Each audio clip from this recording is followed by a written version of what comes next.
Hello, and welcome back to a new episode of Ramblers Rising. I'm your host, Richard. And I'm your other host, Aaron, and today we're going to be going over chapters 4 through 6 of Red Rising, which will take us right to the end of part 1 of this first book. Yeah, and Aaron, how you doing today? Not too bad. Just having the first few sips of my coffee, getting ready to start my day, even though it's 11:04. Yeah, you scumbag. Unbelievable. Freeloading. Yep, exactly. Here on my day off. How about you, Richard? How are you doing today? I'm doing great. I'm so excited to go into work today after we do this. Yep, So up all excited. night, record a podcast in the morning, and then go to work. Yeah. Well, there's work is never done. Yeah. Woohoo. Uh, well, good thing we have three interesting chapters to talk about today. I feel like part one is a really different part of the book from the rest of it. Like the vibe is really different in this first part compared to the rest of the series. Yeah, because it's really like just sort of forms a foundation for Darrow. Like, forms his motivation for what he does later. Some of the sillier stuff that happens. Not really silly, but you know what I mean. I do, and I think that this is one of the sadder parts, the more like personally impactful parts of the story for Darrow. Yeah, I mean, every book's definitely got one or two like really sad parts. I mean, there's another one or two later in this book, as I'm sure you're aware. And then every other book afterwards has, I'd say it gets worse for Darrow, like suffering builds character type shit. That's very much the story with Darrow, is suffering and hardship, and comes out on the other side a little bit better and a little bit worse for it each time. Yeah. I mean, definitely, it does fuel him to do some things in later Yeah, parts of the series. absolutely. And we should probably get into it with chapter 4, The Gift. Richard, do you want to start us off with this chapter? Oh, gladly. As I wrote here in the outline, there's a little pissy because Gamma Clan has won the laurel again, and he's now starting to see it that the golds, they always give Gamma the laurel, so that then all the other clans will blame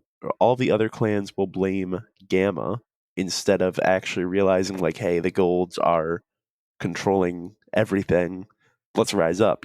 They really he really realizes like the genius of that system. Yeah, we kind of talked about this last episode where having one group of people in that sort of low class that is above the rest and sort of put in this position of power even though they're still at the bottom. It's a really effective method for control. You saw it a lot in like colonial institutions in Africa and things like that during those eras. So one of those reality mirroring our media type of moments.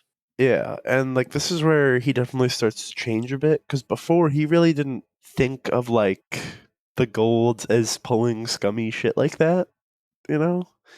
But now we definitely see he's starting to be a little more rebellious, at least in his thoughts. It's kind of interesting to think he probably grew up with having gold propaganda sort of shoved at him, right? Yeah, And they do describe, there's the like hollow channel thing at the center of the township, and they do say it's like spewing Octavia Alun like speeches and stuff. yeah, I'm sure that especially because all of the oppression that he's feeling is mostly coming from like the Greys and stuff. He doesn't have a direct reason to hate the Golds until this part of the book, and so I'm sure that between the propaganda and having middlemen being the oppressors that he sees, he probably didn't have a whole lot of hatred for the Golds before this part of the story. Yeah, he even says earlier he really didn't hate the golds or the system that much for like his father's execution, which that's kind of a bit it's a bit crazy. And then we see Ao taking Darrow to dance to get his mind off of things, and then they go to her workplace, which is the Webbery. And correct me if I'm wrong, but They use like silkworms or spiders or something to harvest um, silk, right? That's the whole idea behind the Yeah, weavery. it's they use these like we said last week. There's the violets that create like the carved creatures that are sort of not creatures that we would see today, and so they're a mix of like a silkworm and a spider, which is Interesting. just that's nightmare fuel for me personally. Yeah, I don't like bugs whatsoever, especially not weird crossbred bugs that, yeah, ooh, no thank you. Yeah, I'm thinking of like a face hugger. That's what I see when I think of that, and I don't want to think of that. Horrific. Well, that wasn't in my mind before, but it certainly is now, so thanks a lot for that. Oh, you're welcome. It's what I do. And then Ao takes him through a hole in the wall, and it reveals a very small, lush forest with a variety of bugs, and it's something completely non existent in the mines. And, Richard, this is kind of like the first time that that Darrow realizes that things aren't what they seem. He's got this whole thing where he realizes the Gamma Clan is always going to win, and now he sees this small, lush forest, and his world is kind of shaken, right? Yeah, because he's realizing like the terraforming process on Mars is a bit farther than they're being led to believe. If that small forest is a sample, and maybe it is, maybe it isn't. We don't know yet. But he definitely is questioning a lot of things about what he's being told, and then this is when EO really starts to slam into him a lot of like almost Sons of Ares messaging, like the Reds are in chains, we need to get out of them, we need to rebel against the Golds, and tells him that like he should be the one to do it. It's very interesting to see Ao pushing this dream upon him for the first time because we get the impression that even though she's held these beliefs for a long time, she hasn't really been trying to get Darrow on board with it, at least not in a really strong way. But now I think that she feels that something is about to happen and she needs to get him on that side and sort of be a little more supportive towards the goals that like the Sons of Ares are fighting for. Yeah. And I don't know, it's definitely interesting because this obviously serves as a huge inspiration and like catalyst for Darrow's growth. I mean, even in just the next two chapters, I mean, he really grew a lot in this six chapter part. It's crazy. And this is around the time that they have a conversation in the woods, and Darrow is telling Ao that he lives for her, and she replies that he needs to live for more than just her. Yeah, that's kind of crazy because that this really shatters his worldview, even more so than the whole like Laurel thing, because he truly does believe that they just need to live for each other, and that's all they need in life. Yeah, he really believes that just the two of them together, this sort of small community aspect of life, like that's enough. And even though life is hard, he's got that mindset that he doesn't need to do anything to change it for the better. I don't know. He's a little depressed almost when this moment happens because he's just thinking like, so what? I'm not enough. Like, what the fuck? This is where she tells Darrow that she has a gift for him that she's going to reveal later. And Richard, what do you have to say about that? I mean, I think we both know what the other gift is, right? But we just can't tell, obviously. The chapter ends with an oily voice with an earth accent observing these little low color reds in his gardens. And that's where we get this cliffhanger at the end of the chapter where Darrow and Ao get caught. I wonder who could have caught them. Oh, ooh, Aaron, thoughts. Very scary, very. It's probably Octavia Aulun herself. So, I don't think it is because she's actually from the moon, so she wouldn't have an Earth accent, idiot. She'd have a Loonese accent. But Ugly Dan, one of the Greys that Darrow was a little not scared of, but definitely didn't fucking like. Uh, Ugly Dan and his men drag Darrow and Eo through the webbery, and Dan kind of eggs him on to like, hit me, take a swing, whatever. There won't be any consequences, which obviously he's lying. There's gonna be consequences. Darrow knows he'll be executed if he hits back. And EO kind of says like, Darrow, hit him, like swing, please. Yeah, and then Darrow, wanting to live, remains calm, and he doesn't take that swing, which shows a whole hell of a lot of restraint on Darrow's part, I feel. And that's when they are held in isolation for 3 days, and that was their punishment for their insubordination, right? Part of their punishment. The other half of it is flogging in the public in like the town square, It's so like medieval that they have them flogged in the town square. You have this right? advanced society, and we're doing a flogging in the town square. Yeah, like there's you got space travel, you got terraforming, you've got they got the grav boots, which basically makes them like what we would kind of consider like they're really up there. They can fly. They have a solid handle on it. The like forces of the universe. That's crazy. And to embarrass Darrow even more or make more of a point, they have Darrow dressed in his Helldiver suit and ascending the gallows for the flogging. And this is also where the Mind Magistrate, who's a copper, makes a speech to sort of get the crowd going. But I don't think that the people were really that moved by the copper's speech. It was very administrative and Yeah. not. It was very like robotic and cold. Yeah, it was robotic. Like there were, of course, the parts where he's like, "Oh, and I feel so bad that this must happen," but it's like, no, you don't. No, Yeah, you don't. no, no, you do not. As Darrow's ascending the gallows to, for his medieval punishment, he notices like the speech is a bit more eloquent, the setting is a bit grander almost, just based on like I don't know how to explain it. He That's really all that we get. We don't get a good explanation on it, but he says it's a bit grander, like the procession's a bit more than it usually is, and he looks up to the Mind Magistrate's booth, and he sees a man, as he says, that any red on Mars would know just by the face. And Nero Augustus, the Arch Governor of Mars, is overseeing his punishment. That's a pretty special occasion for the Arch-Governor of Mars to be showing up to the execution of a Red. Yeah, and Darrow, as he sees it, I didn't put this in the notes, but as he sees it, the reason that Nero shows up is because Darrow's a Helldiver, and that's kind of to show all of the other minds that, like, hey, even your Helldivers are not invincible. Like, we will take them down. While they're getting flogged atop the gallows, Ao starts to sing the Reaper's song, and Nero allows her to live through the entire time while she's singing it. And this song is very rebellious. It's got those tones.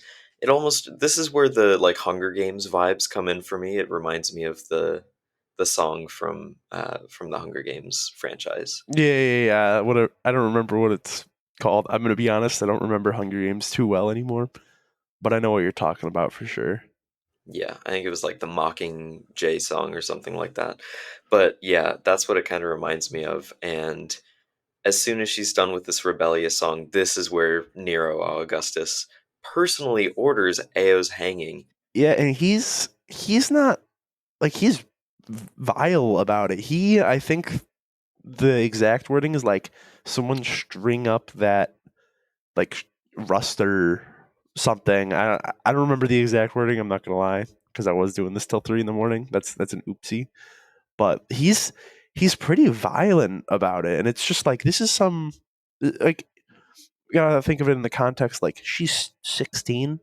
She's a red. Reds are way smaller than like normal people in general, and golds are way bigger. So it's like, dude, you're sentencing a 16-year-old, essentially a child, to death. That's crazy. That is crazy. And the other thing is, this kind of gives us an insight, like our first look at how the Golds, and especially the Peerless Guard, have that violence like bred into them. They're very brutal and violent people just from their upbringing, and it's this is the first time we get to really see that on full display. Yeah, I wonder if we're ever gonna find out why, like, what makes Peerless like that. Yeah, I I wonder. truly do. I wonder. And this takes us to the end of chapter 5, the first song, and right into chapter 6, the martyr.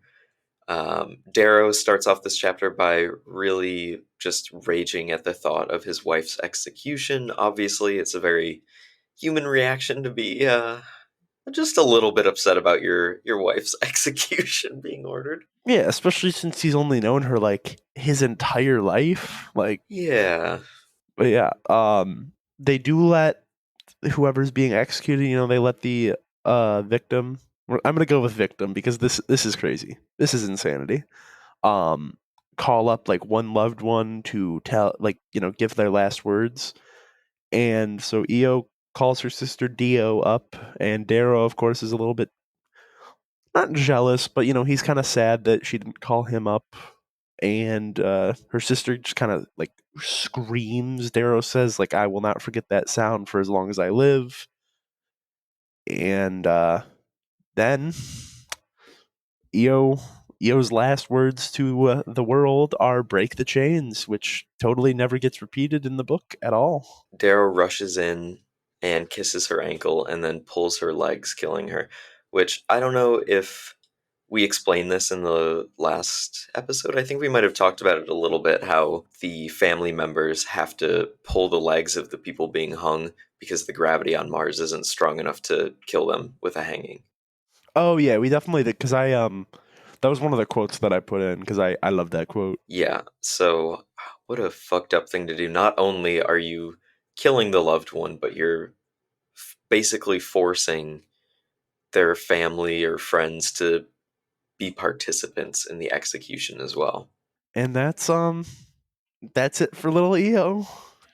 Like her and Darrow are both 16, so think about the not only the impact of ending this 16-year-old's life, but now her husband, also a teenager, just had to participate in this, and oh, it that's not good for basically a child to have to Yeah, deal with. he's mourning her death late into the night. I would say it gets dark out, but it never gets dark out because they're in the fucking mines and it's always lit up. But late into the night, he's mourning her. He's mourning her. He just sticks into his room later, and that's when after he's being left alone for so long, he goes out through a tunnel he dug when he was younger, and he's out. He's gonna go do something reckless. And when he sneaks out, he sees the Holocast, right? That's what it's called. I'm not gonna lie. They've referred to it as the HC for so damn long in the book. I have no idea anymore. It's Holocast, but he sees the Yeah. Holocast, right? And he plays, or the Holocast is playing Ao's song and Execution on a loop with her last words playing until it's shut down and replaced with standard programming. This was most likely the Sons of Ares, right? Oh, it was the Sons of Ares, my one of my favorite groups in this book. I love the Sons of Ares. And yeah, so they hacked in it. We don't know, but it's implied that they hacked into all of the mines HCs and played that. But like I said, we don't know. But I like to think that they did. I would like to think that too. Imagine just this song that inspires revolution and change across all of the red mines. Yeah. And this is where Neril, Uncle Neril, comes in with Darrow and comforts him, and they share a drink. And this is one of the humanizing moments for Uncle Neril. He's very much seen as just an asshole, and this is where we see that he's really just broken and tired of the system, and he's not so much of the rough asshole that we've seen him as so far.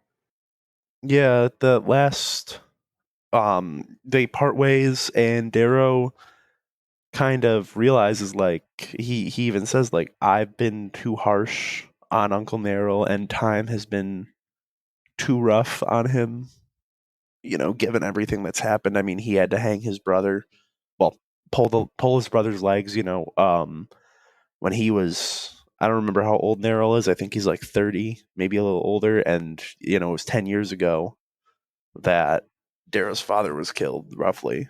So, he was still a young guy. It's kind of rough. Yeah, and it's very much a moment of, I would say, maturity for Darrow, and it feels like a very relatable moment to realize that when you're still really young, like at the age of 16, and you start to realize that maybe some of the people in your life who you didn't understand or you were judgmental of, you start to sort of sympathize with them a little bit more and discover empathy a little bit once you're growing out of your nasty teenage years, I guess. Yeah, I would say this book is definitely. I mean, this first one at least. Everything after is less is more about growing in your adult years. But I would say that this earlier part of this book could definitely be helpful if you're reading it when you're younger, for sure. Yeah, like very much a of age story in this first book. Yeah. This is where Darrow gets taken by Ugly Dan. Oh wait, we And skipped oh one. wait, did I skip Yeah. over something? My Yeah, bad. yeah, yeah. You're good. So Uh yeah, go ahead. this is where Darrow cuts Eo down with his trademark sling blade, that little curved blade we talked about last week, and he buries her in the garden in the Webbery, and the entire night shift just kind of lets him pass, very almost reverent, as he takes her through the tunnels and buries her in the garden. I thought that was a really nice moment of once again a nice moment of community for the Reds, who the night shift at the Webery just sort of allows it to happen because they know that it's what Ao would have wanted, and they're allowing Darrow to kind of honor the way that she would have liked to have been buried. So on top of that too, there is the other part where they know what's gonna happen to Darrow because he took her body down and buried it, and that is, of course, execution. And the last thing I left this out of the outline on accident. Oopsie. Um, Darrow does take a Hamanthus blossom with him. Doesn't he put it in some kind of necklace or something similar, like I something of Eo's? I believe he attaches it to their wedding ring because their wedding rings are made. They don't have gold or diamonds or anything. Their wedding rings are just made out of strands of their hair. Darrow is taken by our man Ugly Dan to be executed after he's caught, and he's Darrow's really just in panic mode at this point. He realizes that he's about to die, and his own mortality kind of sets in a little bit. Yeah, he really does crash out at the end there. He's like, "Oh my god, like what am I doing? I'm not EO didn't want me to die a martyr. Why am I doing this?" And that's when, the mind magistrate is kind of done making his speech, and the trap door goes away. Darrow's brother Kieran comes to like pull his feet because, of course, someone's got to do it. And that's when Uncle Neril, out of nowhere, shoves Kieran away, and winks at Darrow, and pulls the feet. Once again, cliffhanger. This book really loves to do that to us at the end of every single chapter. There's no closure. You'll come to understand it gets worse and worse. I mean, I would argue the best cliffhanger at the end of one of the books, it's Golden Sun. All right, I need to get back on my Golden Sun train. Maybe I won't wait until we get to that point with our book club here. Yeah, that'd be good because, like, bro, we gotta talk about the end of Golden Sun. It's so good. Yep. And then months later, we'll talk about it on the podcast. Yes, of course. It'll be great. Since this is the end of part one, we should give our kind of final thoughts and just impressions of the book so far. So, like, You go first, sir, please. let me pull up my notes here because I have some notes. But he's You know, got notes. Chase Oh made no. fun of me the other day. This is our other co-host on some of our other podcasts. If you are not familiar, but Chase the other day was making fun of me for taking notes on paper for the podcast when we did our Fallout mutant bestiary and I had notes written down that I was looking at during the podcast. You made fun of me Right. for having done that. Unbelievable. What a little fucker. Said, why not just put it all on your computer? Sometimes you gotta have the like tactile feel of notes in your hand. I I understand what you mean. I mean, I personally I'm not in school anymore, so I just don't have sheets of paper. Like I don't have a notebook or anything really, but I get it. I do understand what you mean. So, anyways, before I veer us too far off track here with my rambling, um, we Oh my should god, talk wait, about our final rambling? thoughts. I Rambling. wonder someone should make a podcast about where you just like ramble. Yeah, someone should do that. So I think that this first part of the book is really melancholy and sad in a way that isn't really present in the rest of the series. I would say that the sadness of this translates more into anger and retribution moving forward. I would definitely agree.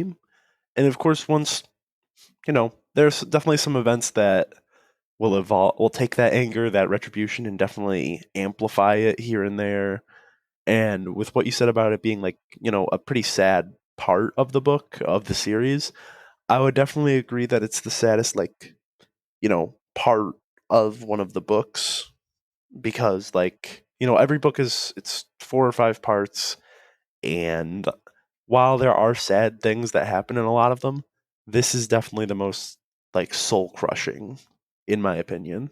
Yeah, I would agree. I mean, not only have we seen Darrow lose his wife, but it makes it even more impactful how young they are and how just ridiculous the punishment was for simply going and seeing a garden. They are executed, and Yeah. or at the very Well, least.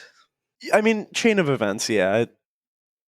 And for singing a silly little song, like if I go la la la la la, am I gonna get executed? Hopefully not. At least not by the government, but maybe by me. Okay, my singing voice is impeccable, and fuck you. Listen, we should start a chorus. I should be beautiful. It would be. All right, Richard, do you have any final thoughts on this chapter? Anything stick out to you? Like I said earlier in the episode, very impactful, or yes, very impactful and very important, like as Darrow's foundation for what he's gonna do in the future. Obviously, we can't really talk much on that, but I promise this sets up Darrow to have one of the greatest character arcs ever. Still doesn't beat my favorite in the series, but that's all right. And then back to what we were saying. Oh, sorry. I was gonna say, can you reveal who has your favorite character arc, or is that too spoilery for this episode? Oh, it's a spoiler. Once the character like shows up, I will of course say, "Oh my god, that's my favorite character. He's got the best arc. I love him. He's so silly." But I gotta wait like I think I gotta wait a whole part before we get to him. I You're mean, you know killing who me it here, Richard. is. You know Yeah, who I I'm do. talking about. Yeah, yeah, I know who it is. yeah. Yeah. No, But I agree. I'd say he puts Darrow at a solid number 2. But the final book could change that.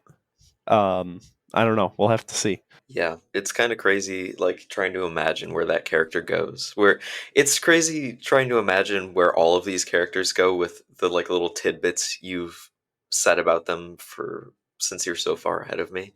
So I'm very Right. much I'm looking forward to seeing what all these little goobers get up to. The one thing I will say that I don't want to retract my statement earlier about like these deaths being like the saddest and most soul crushing because they are extremely sad. The one thing I'll say though is that in later books, you'll there's characters that we meet in this first book and this second book that they'll make it to book 5, book 6, and then they have the most soul crushing death. But that's more because you see them, you see what they go through over 5 books, 6 books, 4 books, whatever, and they're I don't know. No, I get what you mean. It's like you spend so much time with them, and so it's way more impactful to have that death at the end of so much time spent with a character. Which Yeah, I think that it's really cool that in just 6 chapters, this book really got us to care about Ao in like this isn't a lot of pages to share with a character, and Yeah. they really did make her death feel impactful and get us invested in her character very early on. Yeah, I mean it was 50 pages, but she dies at like page 40. She's not even in the full 50 pages, and we still get a pretty good like grip on who she was. Obviously there's still some stuff that Darrow will think about her and like in memory and realize this or that, but we I'd say we got like a pretty good reference of who she is, or well, who she was. I'm a terrible person. Wow. Too soon?